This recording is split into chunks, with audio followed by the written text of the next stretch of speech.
Bonjour. La mise à jour 4.2 arrive avec son lot de personnages rincés, surtout l'Archon Hydro. Du coup, je vais tenter de vous orienter vers le choix le moins pire en vous exposant les avantages et les inconvénients de chacun. Tout d'abord, nous allons commencer par Baizu. Pour ses avantages, bien qu'il puisse donner l'impression d'en avoir, notamment avec son talent, les dégâts de Baizu sont incroyables. Le bouclier qu'il donne sur son ultime est plus puissant que celui du Zong, son utilité première est juste d'offrir de résistance à interruption et de l'application d'Endro par son renouvellement permanent. Donc c'est sympa. Son application d'Endro est impressionnant et n'est pas dépendant de son déchaînement. Son bonus aux réactions d'Endro est un multiplicateur qui vient s'ajouter à celui de la maîtrise aimentaire. Plus cette dernière est élevée sur vos DPS, plus ce talent a un impact sur vos dommages et donc il prend plus de valeur. Ses attaques de base ont une très bonne portée et sont assez rapides. Il souhaite devenir immortel pour trigger Utao, de cette manière il pourra jamais être enterré par elle. Quel coquin. Au niveau de ses inconvénients, sa compétence soigne qu'un membre de l'équipe et de pas grand chose. L'application d'Endro ne se propage qu'à une cible, donc c'est dommage. L'effet de son talent qui augmente les dégâts liés aux réactions d'Endro dure 2 secondes, toute l'équipe n'a pas le temps d'en profiter. Il est assez égoïste puisqu'il doit être sur le terrain pour renouveler son bouclier et donc faire perdre du DPS à l'équipe.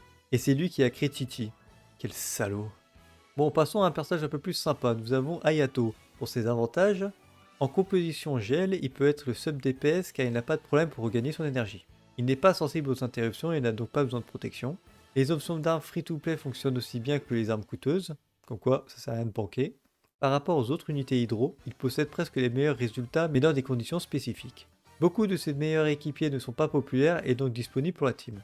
Nécessite généralement au moins 6 secondes consécutives de temps sur le terrain, c'est court et c'est bien. Son déchaînement a l'un des temps d'animation les plus courts pour les passages 5 étoiles, comme ça on perd pas de DPS, c'est appréciable. Hayato n'apprécie pas beaucoup la Gujiyae et a profité de la venue du voyageur pour le manipuler afin de renverser Miko. Mais c'est l'Archon Electro qui est parti affronter ce grand con, réduisant à néant les plans d'Hayato. Pour ses inconvénients, c'est une unité hydro peu flexible qui manque d'efficacité dans de très nombreuses compositions. C'est un mauvais applicateur hydro, hormis son déchaînement qui est ok. Sa compétence possède un fort délai de récupération, du coup les dégâts qu'il inflige sont inconstants, tantôt il fait très mal, tantôt c'est nul.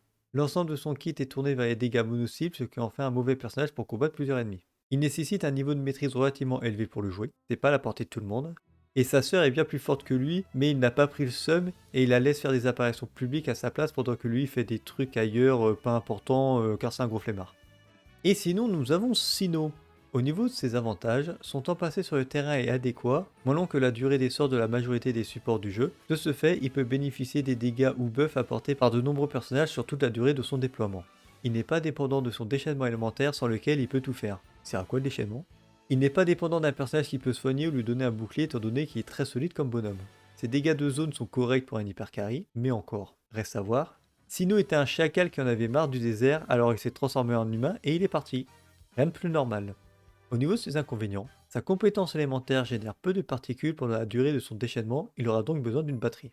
Malgré quelques particularités de gameplay à prendre en main, Sinnoh est un personnage qui va droit au but, taper comme un bourrin pendant toute la durée de son déploiement. C'est mécaniquement très faible, mais c'est pas forcément un défaut. Il fait des blagues tellement nulles que si vous le laissez effectuer une animation d'inactivité et qu'il raconte sa blague, alors les personnages de l'équipe vont fuir et quitter le groupe, le laissant tout seul sur le terrain comme un vieux con. Et pour finir, nous avons Furina. Elle est la plus grosse fraude de Fontaine. Elle est mécaniquement naze et se fait harceler par un exécuteur fatui. La grosse honte. De plus, elle se met à pleurer quand elle subit des dégâts, partant ensuite bouder dans un coin, ce qui complique le DPS de l'équipe. Globalement, de ce que j'ai entendu, elle sera un personnage plutôt niche qui a besoin de beaucoup d'investissement. Et en plus, elle a perdu le Gnosis Hydro, la grosse débile. Bon, c'est tout ce que je peux dire sur elle, malheureusement, elle n'est pas encore sortie. Ah, et puis il y a Charlotte aussi. Ouais, bah voilà. Donc j'espère que cette vidéo n'aura aucune incidence sur votre choix futur. Allez, ciao!